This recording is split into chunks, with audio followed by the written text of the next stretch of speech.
I'm here back with another video. It's Britannia. So this video is basically just a get ready with me video with a bit of a chit chat. And today the chit chat is about basically summing up my uni experience thus far. So for everyone who does not know, or if I wasn't clear about it before, I'm currently in my first year at the University of Sheffield. So I've completed my first semester, and I was in the midst of my second semester, but it's been, a bit interrupted with the whole situation that's going on right now.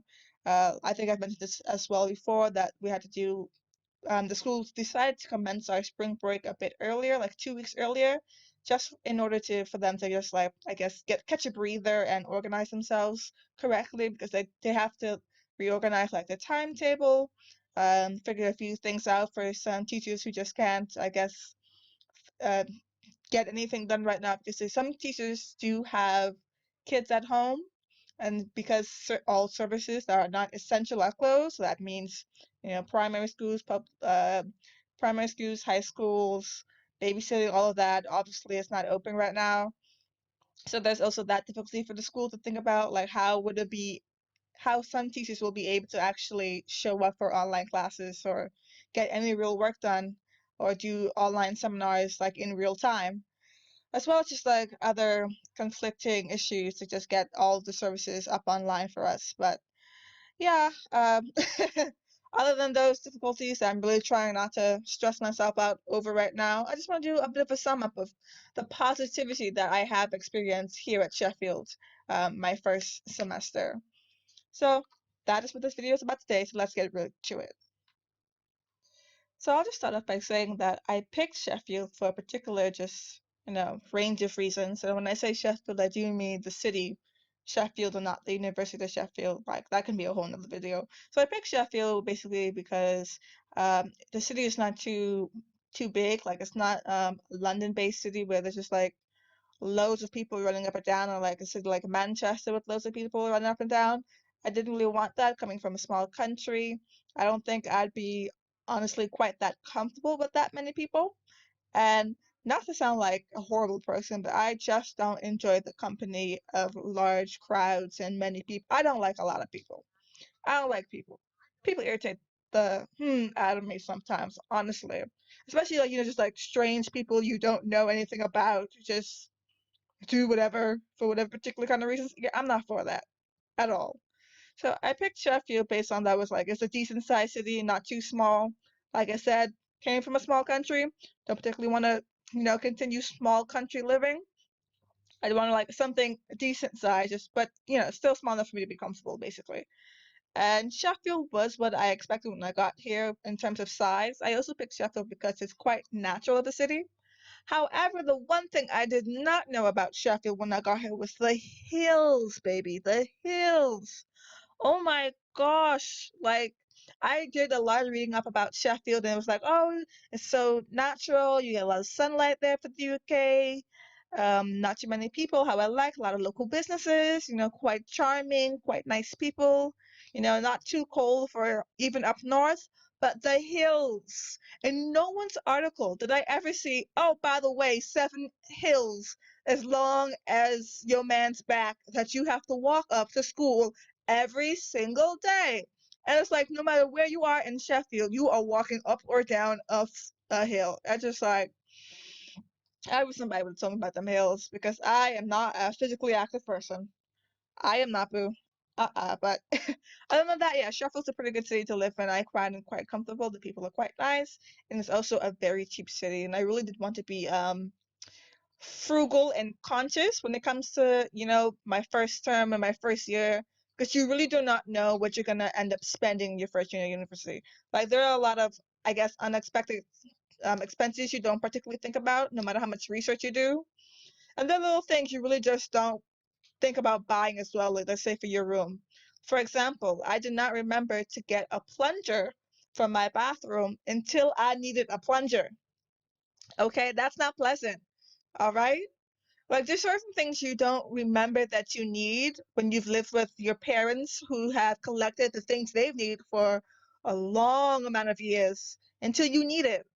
Like even when I was cooking, I was thinking, oh yeah, I bought ingredients, but I don't have like basic spices anymore. I don't have salt, pepper, basil, all of the I season my food, by the way, heavily. So all of those things, just like those basic things, I did not have that, and I had to buy those things. So like yeah, I wanted to be frugal my first semester because there will be a few things you find out that you'll be spending money on, as well as you want to spend money on going out with your friends, you want to spend money on going out to eat, you want to spend money out on school events and trips. For those who do not know, like law is a very networking kind of career. At least you're supposed to network. It is something that you should be doing honestly, because especially if you want to take a path career going to the bar, if you want to become a barrister, because they do a lot of like dinners and things that are mandatory for you to do when you apply and get into an inn. So you should get used to networking, and it's also a very good way of learning how to speak with others and just like public speaking in general. Whether you're a barrister or a solicitor, you should try to do things that will help you communicate with individuals better. Just like practice your public speaking and just like random communication skills. One thing I do really regret not enjoying, like out the gate when I first got here, for the start of my first year, first semester, was like orientation week. I got here in the middle of orientation week, and to be honest, I only had like Thursday and Friday realistically to try to do any of the orientation events. I went to one orientation event. It was like a little cafe meetup, and it was extremely awkward, to be honest.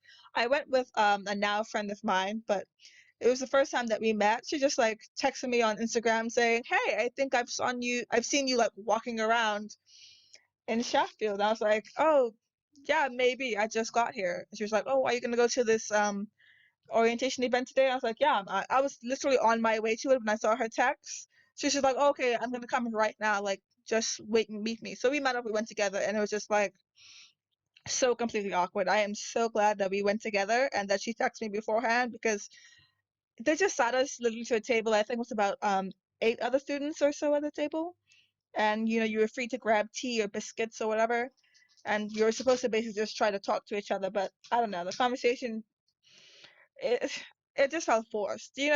Like when your parents try to force you to say hi to like those people in your house visiting, like not even family members, just like the random friends that they say they've known for a long period of time, but you've never met them.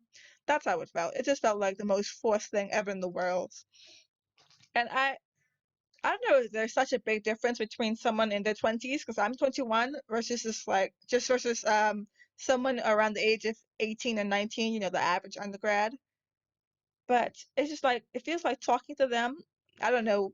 For me, as a 21-year-old, it's just like they're so awkward. Like they feel so uncomfortable about everything and just like so withdrawn. And my thing is, if I'm in a situation where I have to talk to people, I just rather talk to you and like have a real conversation and just enjoy the conversation, versus just like this awkward, long, drawn out silence. But and I feel like I experience that a lot, like not just in that particular event, but in seminars and other like school events. It is just like sometimes it feels so forced to just try to communicate with your fellow peers, and I don't really understand why it has to be like that. I don't know if that's anyone else's experience, but that's been kind of my experience. Although it's not too bad most of the time. After the first one or two meetups, it's like pretty all right.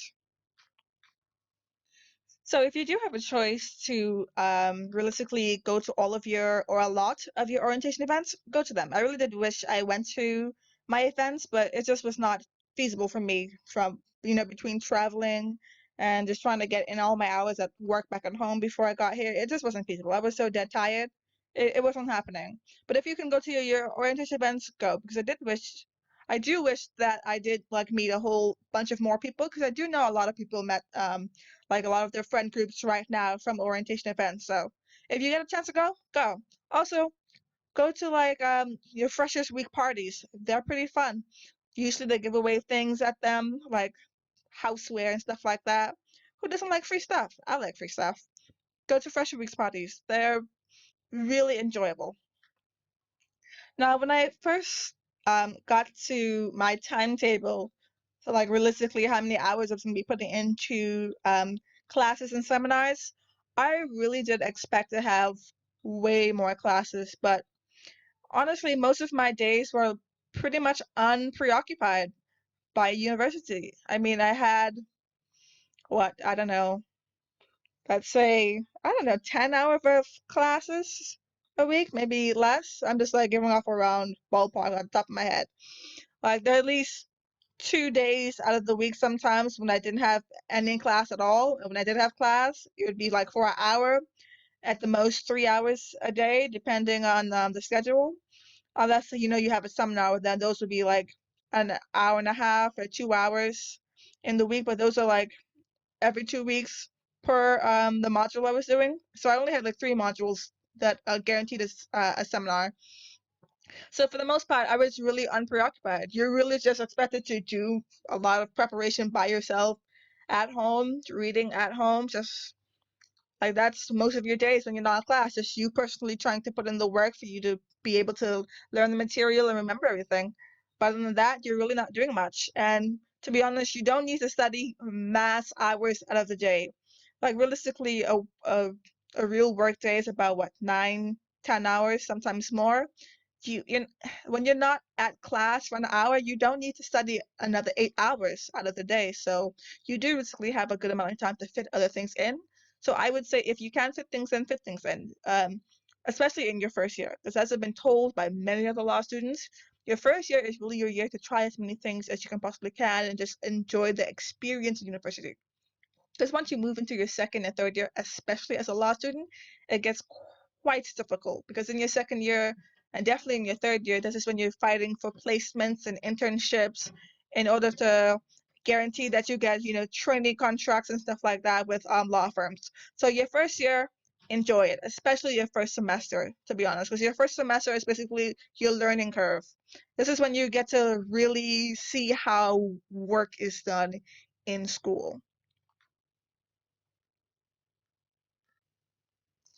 And honestly, speaking of work in uni for law, I don't know what I expected really, but I, I don't know. I really don't know what I expected, but the way things are just marked and graded here for law, it's just, I don't know. It wasn't what I thought it would be.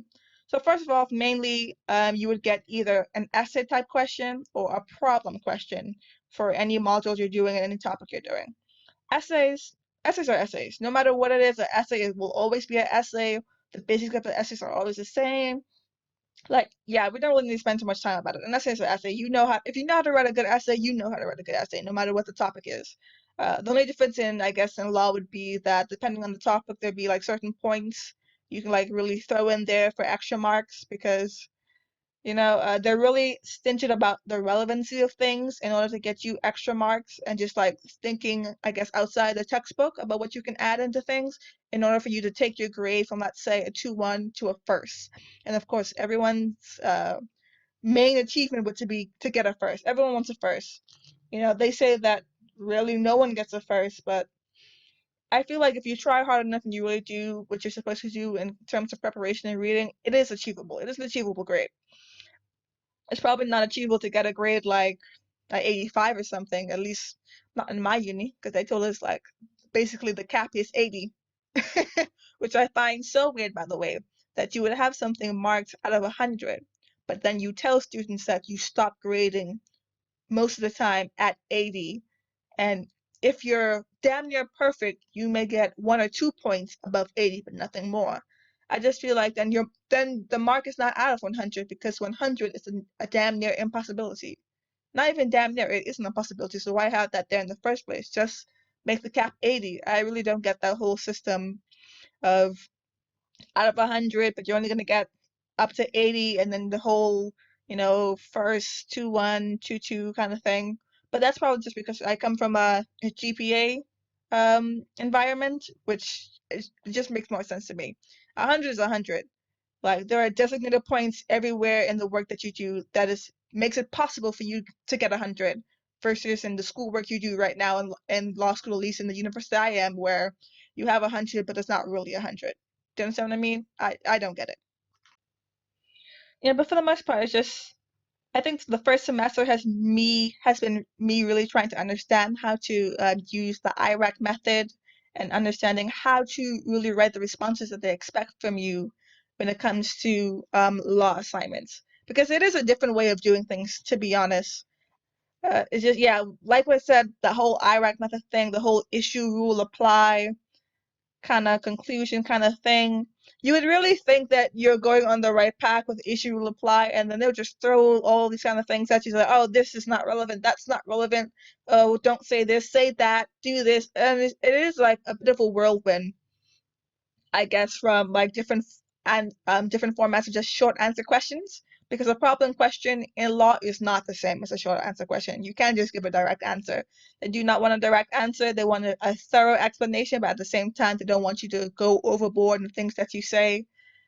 So it really is a kind of practice situation and a whole just, I guess, trying to grasp the way things are done within, I guess, the world of law academia. But at some point, if you really try hard enough to really go through all the material and, like I said, practice, practice, practice, I just try to ask questions and get advice from other students or older students, it is quite possible to get quite good grades. Like, I really struggled with problem questions because, like I said, the whole Iraqi formula thing I really did not get at first. But at the end of the day, I think have I have kind of got I have kind of like grasped the whole situation of it. And at the end of the semester, I did get two 2-1s and a first, which I was quite shocked about at the end of the semester because I was quite nervous actually about what my grades were going to be. But yeah, uh, honestly, the first semester is all just about experience the roller coaster, seeing how things work, like just getting into the groove of everything. So try to remain relaxed, but do still try to be prepared your first semester. But just remember that it is a learning curve and a learning experience. It's a whole different ball game in uni. So just try to keep that in mind. Yeah, but other than the whole academia, part aside, my first semester at the University of Sheffield has gone, I think, pretty well. I really have enjoyed myself. I found two really close friends of mine. Like, we really do like to enjoy ourselves. We go out to eat, we go out to party, we still manage to do our work. We talk to each other about things, and I'm really enjoying the university experience. I'm particularly enjoying just like um, the experience of being out for the first time on my own in a whole different place, being fully independent. I was working and like making my own money before back at home, but I still live with my mother. Like basically my whole family, like all of my siblings. So I didn't really have independence. I was taking stepping stones towards independence, but I was not there yet. And here at uni, I am independent. So I'm just trying to learn the ways of the world and just trying to be like a conscious person. I'm not just here at uni to, learn law. I also want to just develop myself here. So just like make goals for myself. What do I want to do here? Who do I want to meet here? What kind of people do I want to meet? What kind of person do I want to become at the end of all of this? So for now, I have really enjoyed all that university has offer, and uni does offer a lot of things. It does not just offer you education, it really just offers you a way to develop yourself. There's so many things you can do at uni when it comes to like societies and clubs and networking events, and just like the amount of resources that are there to access for you as a student. There is such a wide range of resources that you have like at the foot of your like like right at your feet. So do take advantage of everything university has to offer. I know right now the situation going on, the future is unclear when it comes to university and how things are going to go forward. Like there's no telling if classes will be back to the physical thing when it comes towards the end of the year. But just try to enjoy. Don't think about it too much. What happens will happen. So that's my little chit chat with you guys today. Thank you.